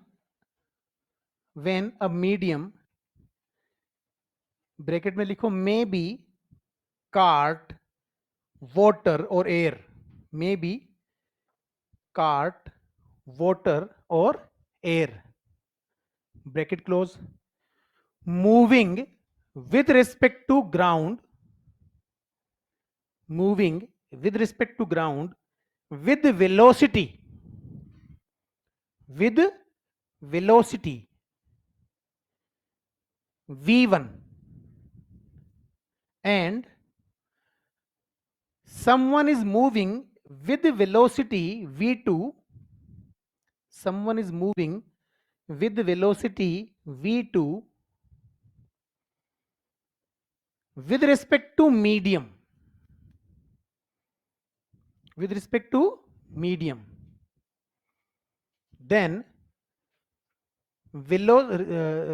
then resultant velocity becomes v1 plus v2, resultant velocity becomes v1 plus v2 if both are moving in same direction, if both are moving in same direction, and v1 minus v2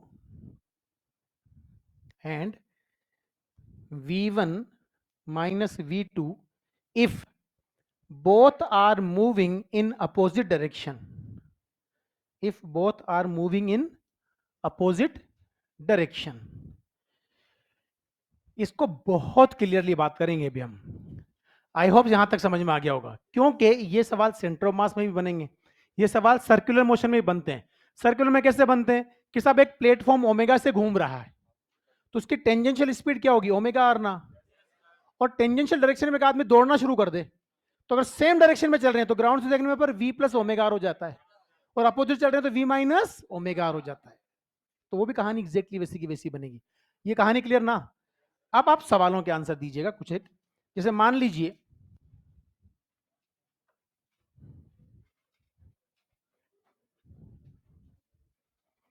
ठीक है,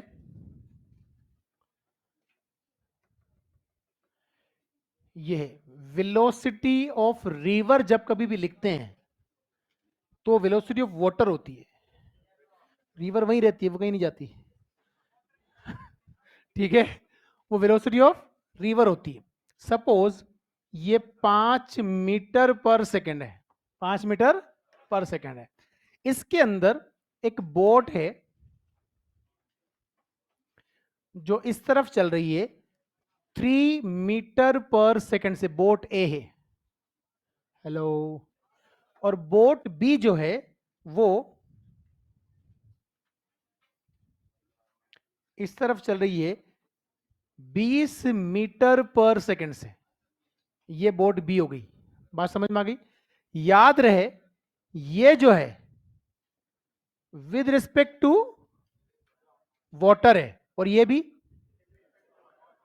with respect to water है, और आप देख रहे हो यहां खड़े होकर के, आप रेस्ट पे हो, तो ये अगर ऑब्जर्वर है, आप मुझे बताइए वेलोसिटी ऑफ बोट ए कितनी दिखेगी? दोनों जुड़ जाएंगी ना, 8 मीटर पर सेकेंड, किधर? राइट साइड ना। वेलोसिटी ऑफ बोट बी, ये 20 है, वो 5 है, तो क्या 15 मीटर पर सेकेंड लेफ्ट ना? नहीं समझ में आया? कहानी क्लियर? अरे बोलो ना, बनाओ जल्दी से, बात करते हैं फिर अभी।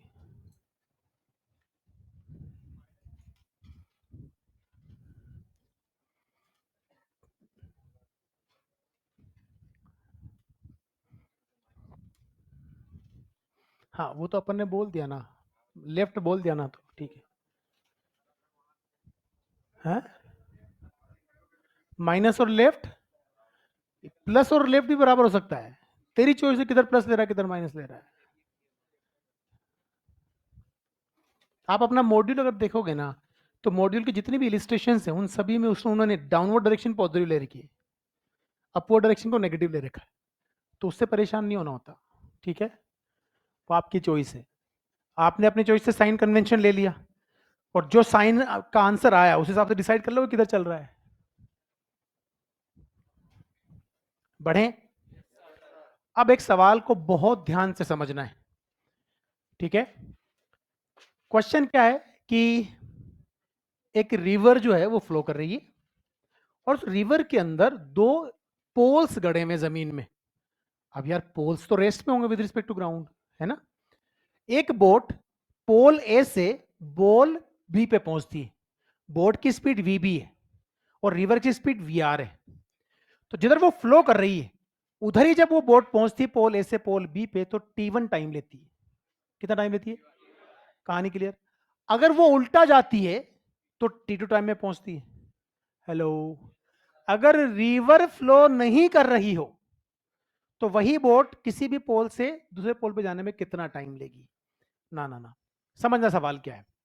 बहुत से लोग नहीं समझे क्वेश्चन को, नहीं, सवाल को ध्यान समझना, फिर मैं भी मेंशन कर दूंगा सब चीजें। ये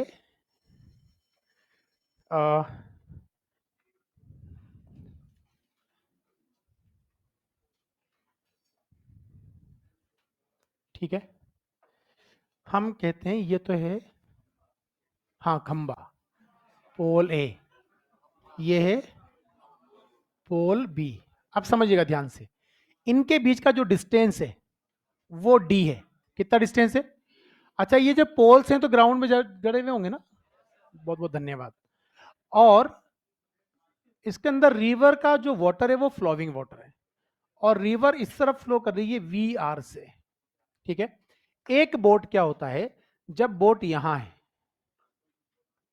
तो बोट यहां से यहां आने में, ठीक है, T1 टाइम लेती है। ये इधर चल रही है VB से, किसे चल रही है? ठीक है, और यही बोट यहां से यहां आने में वापस VB से चलती है, और यहां आने में T2 टाइम लेती है। बात को समझिएगा ध्यान से। अब एक बात तो ये क्लियर हो गई आपके दिमाग के अंदर कि साहब देखिए, बोट उल्टी तभी चल पाएगी जब बोट की वेलोसिटी रिवर से ज्यादा होगी, वरना पॉसिबल ही नहीं है ना। तो ये बात तो क्लियर है कि साहब जो वी बी है उसका मैग्नीट्यूड वी आर से ज्यादा है। आप बताइए, यहां से यहां आने में क्या उसने डी डिस्टेंस ट्रेवल किया? तो मुझे बताइए, जो टाइम की वैल्यू मिलेगी T1 वो क्या मिलेगी? D upon V B plus V R ना। यहां से V B plus V R की वैल्यू क्या मिल जाएगी? D upon T1। ये इक्वेशन नंबर 1 है। क्या इसी तरीके से V B minus V R D upon T2 मिल जाएगा? बोलो भाई, पक्का ना? अच्छा, अगर रिवर फ्लो नहीं कर रही है तो उसको यहां से यहां या यहां से आने में कितना टाइम लगेगा? D upon V B. अरे यार, फिर तो खुद की स्पीड चलेगी ना वो, नहीं समझ में आई बात?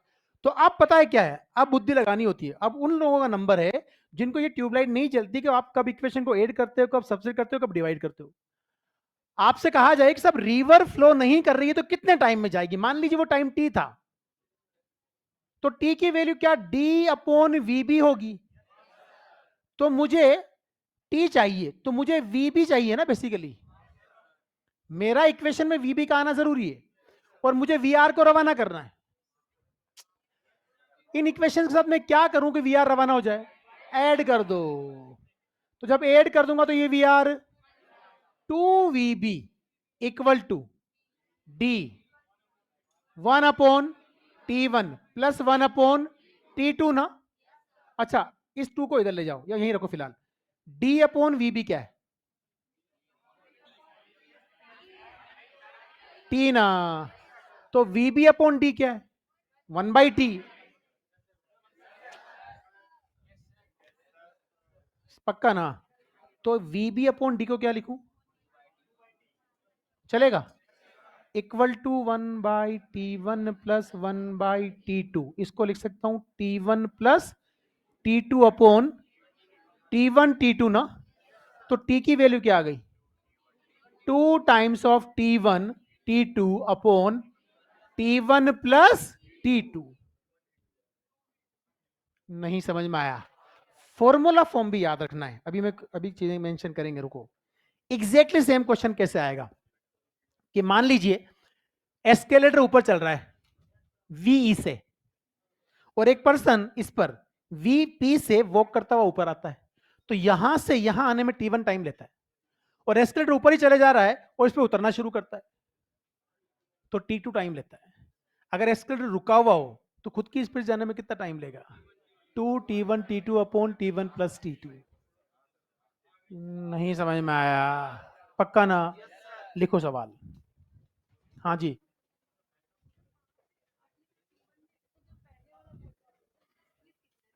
किसका? पहली बोट है ही नहीं बेटा, बोट एक ही है, समस्या ना क्रिएट करें। वही बोट यहां आती है और फिर यहां जाती है।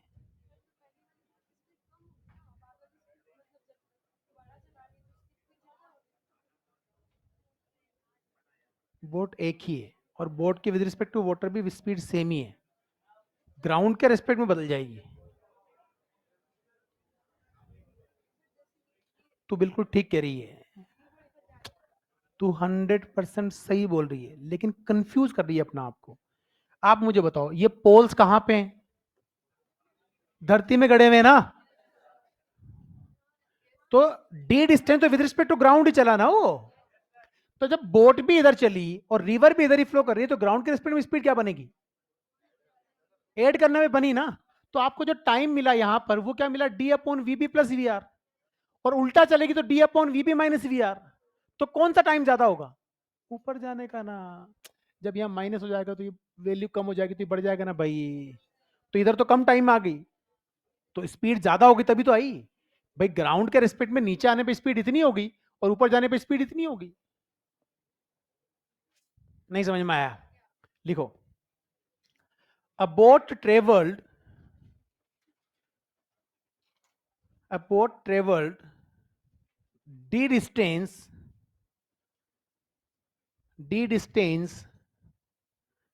in flowing river in flowing river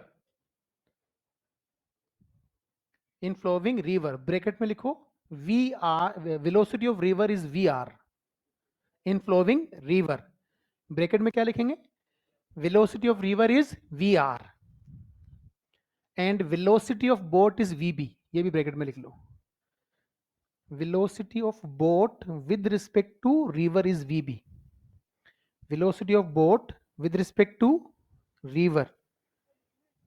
मत लिख, तेरी मर्जी, मैं तो लिखा रहा हूं ना। अरे वेलोसिटी ऑफ रिवर क्या है? V R. और velocity of boat with respect to river क्या है? ये मेंशन करना जरूरी है ना। नहीं समझ में आई बात? वो कितनी है? V R. कहानी क्लियर? हेलो। लिखो, when boat is moving to the down stream, when boat is moving in down stream, time, sorry, it takes time T1. When boat is moving in downstream, it takes time T1. When boat is moving in upstream, when boat is moving in upstream, it takes the time T2. It's take the time t2. What will be time taken by boat? What will be time taken by boat if boat is moving in still water? What will be time taken by boat if boat is moving in still water? अगर रुके हुए पानी में चलती तो कितना time लगता? 2t1 t2 upon t1 plus t2. ठीक है. अब देखो कंक्लूजन कैसे रखना है कि एक मीडियम चल रहा था और मीडियम के रेस्पेक्ट में कोई चल रहा है. जब वो डी डिस्टेंस सेम डायरेक्शन में चलते हैं तो टाइम t1 लेता है, और जब डी डिस्टेंस अपोजिट डायरेक्शन में चलते हैं तो टाइम t2 लगता है. अगर मीडियम चलना बंद कर दे तो कितने टाइम में जाएगा? अब वो मीडियम बहता हुआ पानी हो सकता है, वो एस्केलेटर हो सकता है.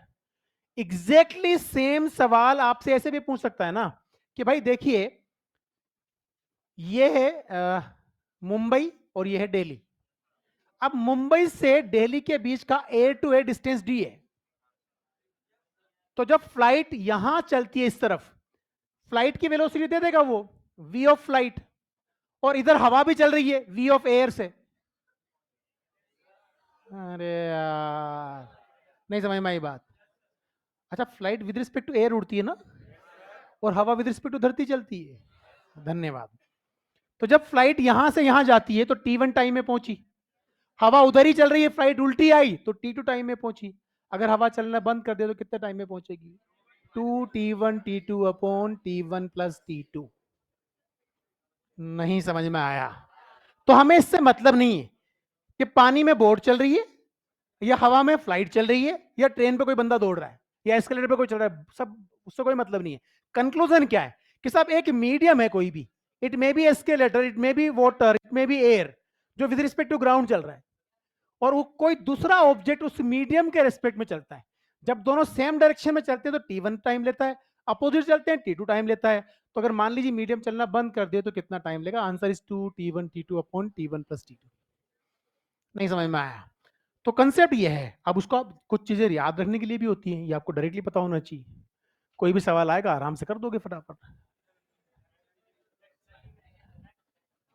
नेक्स्ट नहीं, लास्ट स्लाइड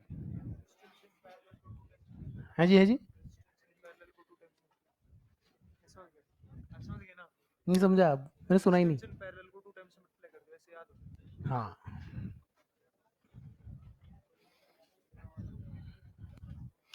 हेलो, एक सवाल का जवाब दे दो मेरे को. वो तुझे कहने की जरूरत नहीं है. हाँ, एक सवाल का जवाब दे. एक बॉल को मैंने ऊपर फेंका, मैक्सिमम हाइट पर पहुंचने में t1 टाइम लगा और नीचे पहुंचने में t2 टाइम लिया. कौन सा टाइम बड़ा होगा? हाँ, बराबर होंगे. अब मान ले हवा का रेजिस्टेंस है, तो ऊपर आने में t1 टाइम लिया और नीचे आने में t2 टाइम लिया. कौन सा टाइम ज्यादा होगा?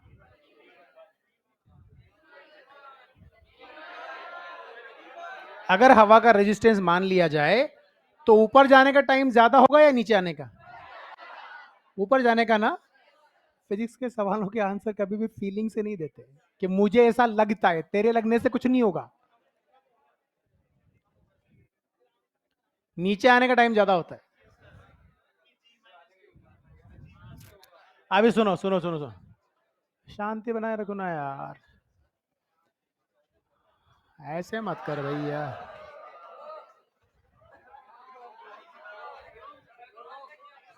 कहाँ, क्या क्रोमा में तो था.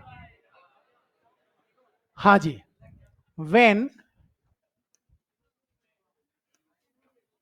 One and velocity is zero, either initial or final, time taken is given by under root of 2s by a. अगर आपको याद हो तो आपको कंफ्यूजन क्या होता है?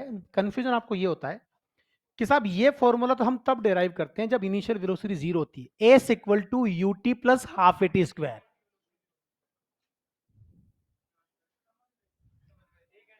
S equal to UT plus, तो जब u जीरो होता है तो ut जीरो है।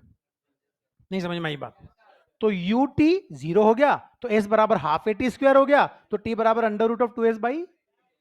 तो हम इसको जब डेराइव करते हैं तो कब से डेराइव करते हैं? जब इनिशियल वेलोसिटी, तो लोगों के दिमाग में क्लियर रहता है कि इनिशियल वेलोसिटी जीरो तभी लगा सकते हैं, जबकि अंडर द कांस्टेंट एक्सेलरेशन अगर फाइनल वेलोसिटी जीरो तब भी लगा सकते हैं। उसका एक सिंपल सा एग्जांपल आपके पास ये है। मान लीजिए अगर आपसे कहा जाए कि मैं किसी हाइट से कोई बॉल को रिलीज करता हूं, ये हाइट h थी और यहां से एक बॉल को रिलीज किया जाए, क्या किया जाए? रिलीज। क्या बॉल यहां पहुंचने में जो टाइम लेगी वो under root of two H by G होगा? बोलो भाई। अब जरा मुझे एक बात बताइए, जिस स्पीड से यहां पहुंची, मान लीजिए यू से यहां आई, और अगर मैं यू से इसको ऊपर फेंक दूं तो यहां पहुंचने का टाइम भी सेम ही होगा ना? नहीं समझ में आया? पक्का ना? मान लिया या प्रूव करूं? मान लिया, ठीक है। तो अब एक बात को समझिएगा ध्यान से। अगर मैं आपसे कहूं इफ एयर रेजिस्टेंस प्रेजेंट, याद रखिए रेजिस्टेंस फोर्स हमेशा मोशन के हमेशा अपोजिट लगेगा, तो उसकी वजह से हमेशा रिटार्डेशन ही आएगा ना, या एक्सेलरेशन भी आ सकता है? जब मोशन के अपोजिट लगेगा तो रिटार्डेशन ही आएगा। अरे बोलो, ठीक है। तो air resistance present, resistance force always act opposite to motion. ये कहानी क्लियर हुई नहीं हुई? अब एक बात बताइए, एक बॉडी यहां से यहां आ रही है और यहां से यहां जा रही है, क्या दोनों केस में डिस्प्लेसमेंट सेम है? तो ये तो सेम हो गया, टू तो वैसे भी सेम था। अगर किसी तरीके से ए बढ़ जाए तो टाइम कम हो जाएगा, ए घट जाए टाइम बढ़ जाएगा। कहानी क्लियर? अब मैं आपसे जानना चाहता हूं कि भाई क्या हुआ,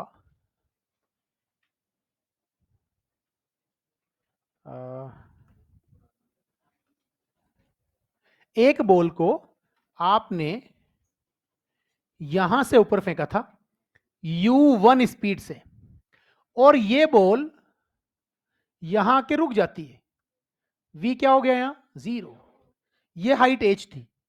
तो जब बॉल ऊपर जा रही है, वो हर चीज काम की है, जब बॉल ऊपर जा रही है, मान लीजिए यहां स्पीड v1 है, क्या है स्पीड? आप मुझे बताइए जी किधर लगेगा? और रेजिस्टेंस फोर्स भी नीचे ना, तो उसकी वजह से रिटार्डेशन आएगा, वो भी नीचे ना, तो नीचे आएगा जी प्लस ए। तो आप मुझे बताइए टी अप जो आएगा वो under root of two H upon G plus A ना। अब जब बॉल नीचे चल रही है और बॉल मान लीजिए यहां पर है, ये वाली स्पीड मैंने v2 बोल दी, क्या इधर g होगा? पर a तो ऊपर होगा ना। बोलो, तो बताओ टी डाउन कैसे लिखोगे? Under root of two H upon G minus A. क्या जो टी डाउन है उसकी वैल्यू ज्यादा है टी अप से? ये तो कहानी क्लियर ना? हेलो। तो होगा क्या, ऊपर जाने का जो टाइम है वो कम होगा, नीचे आने में लगा टाइम ज्यादा होगा, पहली चीज। दूसरी चीज, हमने u1 से उसको फेंका था, जब ग्राउंड के टकराएगा तब स्पीड u1 ही होगी या ज्यादा कम हो सकती है? ज्यादा कम हो सकती है, ज्यादा हो सकती है? अरे जब धरती के टकराएगा यहां पर, तब स्पीड मान लीजिए u2 है, क्या ये बराबर होंगी? असंभव, इम्पॉसिबल। एयर रेजिस्टेंस एक तरह का हीट प्रोड्यूस करने वाला फोर्स है और वो एनर्जी को लॉस करेगा। आप मुझे बताइए, क्या पहले शुरुआत में आपकी बॉल ग्राउंड पे है? ग्राउंड पे पोटेंशियल एनर्जी कितनी, और यहां काइनेटिक कितनी? Half M U one square ना। बोलो, जब ऊपर जाके वापस नीचे आ गया तो पोटेंशियल तो फिर से जीरो हो गई, पर काइनेटिक एनर्जी क्या हाफ एम यू स्क्वायर बचेगी? उससे कम या ज्यादा? कम। तो हाफ एम तो बदलेगा नहीं, तो स्पीड ही कम होगी ना। तो जिस स्पीड से फेंका उससे कम स्पीड से टकराएगी। हेलो।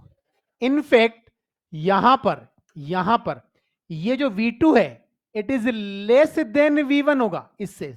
हम ऐसा पढ़ते हैं ना, सेम हाइट पे स्पीड सेम होती है, पर यहां नहीं होगा, क्योंकि जब यहां से यहां जाएगा तो एनर्जी लॉस हो जाएगा। इसी तरह से ये जो U2 है ये कम होगा U1 से। नहीं समझ में आई बात? क्योंकि एनर्जी लॉस होगा बिकॉज ऑफ एयर रेजिस्टेंस। तो अगर एयर रेजिस्टेंस प्रेजेंट है तो ऊपर जाने का टाइम कम होता है, नीचे आने का टाइम ज्यादा होता है। देखेंगे कैसे, कैसा वन एंड वेलोसिटी जीरो है तो under root of 2s by A मिलेगा। अब 2s तो दोनों में सेम है, एच ऊपर गया था एच नीचे आया तो डिस्प्लेसमेंट तो सेम है, पर जहां उसका इफेक्टिव एक्सेलरेशन कम होगा वहां टाइम ज्यादा होगा। तो जब वो नीचे चल रही होती है तो जी नीचे और रेजिस्टेंस फोर्स का रिटार्डेशन ऊपर, तो इफेक्टिव हो गया जी माइनस ए। और जब ऊपर जा रही है तो जी भी नीचे और ए भी नीचे, तो जी प्लस ए। नहीं समझ में आई बात? तो ऊपर जाने का टाइम कम होता है, नीचे आने का टाइम ज्यादा होता है, पर नीचे आने की स्पीड कम होती है, ऊपर जाने की स्पीड ज्यादा। नहीं समझ आया? कल आएगा समझ में? परसों आएगा? देखते हैं कितना आएगा समझ में। मान लीजिए, मैं पूरा भरोसा करता हूं तुम्हारे ऊपर कि तुम्हारे समझ में आ गया होगा। हेलो। ट्रेन का crossing time L1 plus L2 upon V1 plus V2, L1 plus L2 upon V1 minus V2, L1 plus L2 upon V। एक चीज चल रही तो V सेम डायरेक्शन में चल रही तो V1 माइनस, अपोजिट चल रही V1 प्लस, लेकिन क्रॉसिंग लेंथ इज ऑलवेज।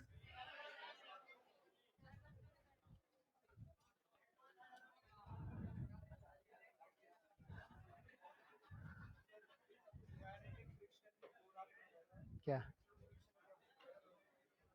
बहुत रात दिन का फर्क। हाँ, वो तो फ्लूइड में बढ़ा है। चलो ठीक है साहब, बहुत बहुत धन्यवाद। परसों आप लोग सवाल सोल्व करके आए, हम लोग डिस्कस करेंगे। यहाँ मेरा डाउट टाइम इवनिंग में रहेगा, उधर कुराड़ी में मॉर्निंग में रहता है, 4:30 बजे से जब तक तुम। सही है यार।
अबे देखने तो देखिए आपने सेम तो बढ़ा रहे यार।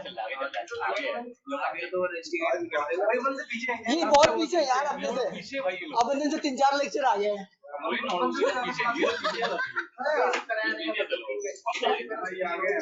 कौन सा ये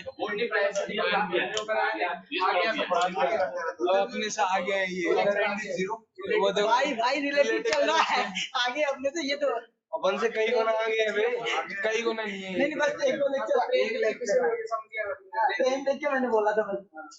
नहीं मैं अभी ट्रेनिंग सोच रहा था। ये मैंने देखा, ये तो वाला क्वेश्चन बैठ चुका है। नहीं ये रिलेटिव वेलोसिटी वाला कांसेप्ट नहीं लगाया गया आपने में। कोई ना चीज पुरानी आज पढ़ाएंगे, आज पढ़ाएगा ये पहले करने को तो आगे नेगेटिव वाले ले जाएंगे उठा के हमें। अपन को तुमको लेके जाएंगे भाई, हम लोग तो वैसे भी कैमरा में नहीं है। अरे कोई दिक्कत नहीं है, अपन कौन सा गलत थोड़ी कर रहे हैं कुछ। आज ही करवाएगा ये पहले स्टार्ट करना है नहीं है तो इसके मुझसे कुछ नहीं कराता जैसे तुमने कराता भाई। लोग काम करवाता है क्या, तो इजी करा रहा है क्वेश्चन हम लोग करवा रहे हैं और लोग कॉन्सेप्ट देख। अरे मैं क्या बोल रहा था, इसमें है गर्ल्स, इनको समझ में आता समझ आता। सीनियर मोड यही बात है, एक्चुअली बात चले जाए एंड कर दो क्लास। चलो भाई अबे ओए फोटो ले ले चाय ले जा रहा हूं मैं तो।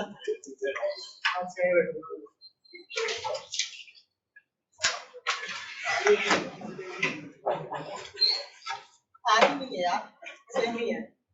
सेम हां क्या 22 ये आज हमें पढ़ाएंगे ये। हां ये 2 माइनस आज पढ़ाएंगे एक लेक्चर आज वाला। हाँ आज हमें ये पढ़ा देंगे, हमने पढ़ा दिया सेम ही है, बस थोड़ा सा आगे पीछे हो तो। अब ये तो फार्मूला लेके बताएंगे ना, दिमाग खराब हो जाएगा।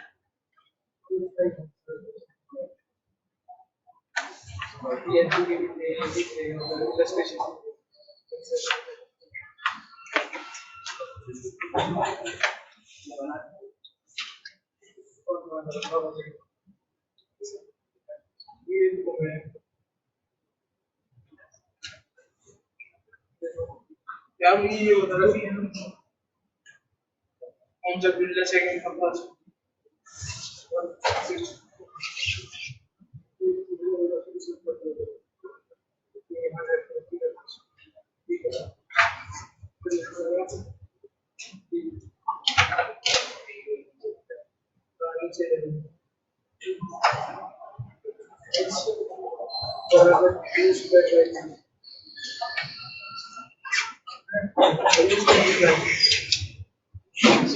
डायरेक्शन में सेम डायरेक्शन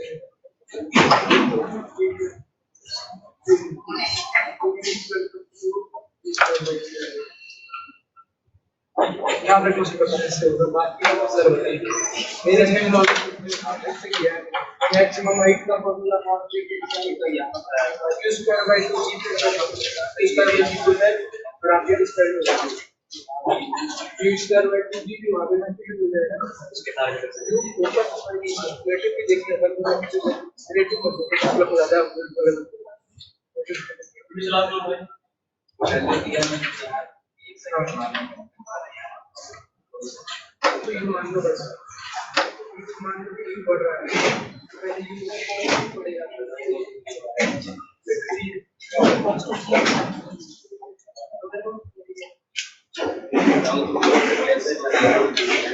ये को बता दे